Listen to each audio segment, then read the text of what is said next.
നമസ്തേ പ്രിയ പ്രേക്ഷകാः. അത്ര മേൽപ്പത്തൂർ നാരായണ ഭട്ടപാദേന വിരചിതാത് നാരായണീയാത് ഹിരണ്യാക്ഷസ്യ ഹിരണ്യകശിപുശ്ച ഉൽപ്പത്തിഃ ഇതി ഏകാദശ ദശകാത് സമുദ്ധൃതഃ അന്ത്യഃ ശ്ലോകഃ ദശമഃ ശ്ലോകഃ അഹമത്ര പഠാമി.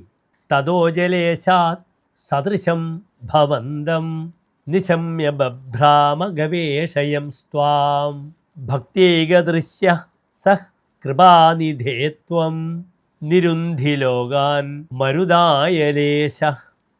അനന്തരം ശ്ലോകസ്യ പദച്ഛേദഃ.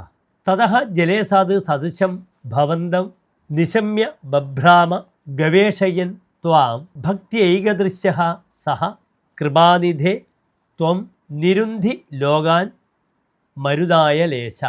അത ശ്ലോകസ്യ അന്വയഃ. തതഃ ജലേശാത് ഭവന്തം സദൃശം നിശമ്യ ത്വാം ഗവേഷയൻ ബഭ്രാമ. ഹേ കൃപാനിധേ മരുദാലയേശ ഭക്തൈകദൃശ്യഃ സഹ ത്വം രോഗാൻ നിരുന്ധി. അനന്തരം ശ്ലോകസ്യ സാരാംശശ്ച. ഭോ ഗുരുവായൂരേശ. അനന്തരം ജലരാജാത് വരുണാത് ഭവാനേവ ആത്മസമാനഃ ശത്രുഃ ഇതി മന്വാനഃ ഹിരണ്യാക്ഷഃ ഭവന്തം അന്വേഷ്യ പരിഭ്രമണം കുർവന്നപി അദൃഷ്ടഃ ഏവ അവർത്തത.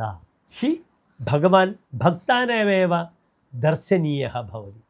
താദൃശ കൃപാനിധേ ഗുരുവായൂരേശ മമ ആമയാനപി ഭവാൻ നിവാരയതു. ധന്യവാദः.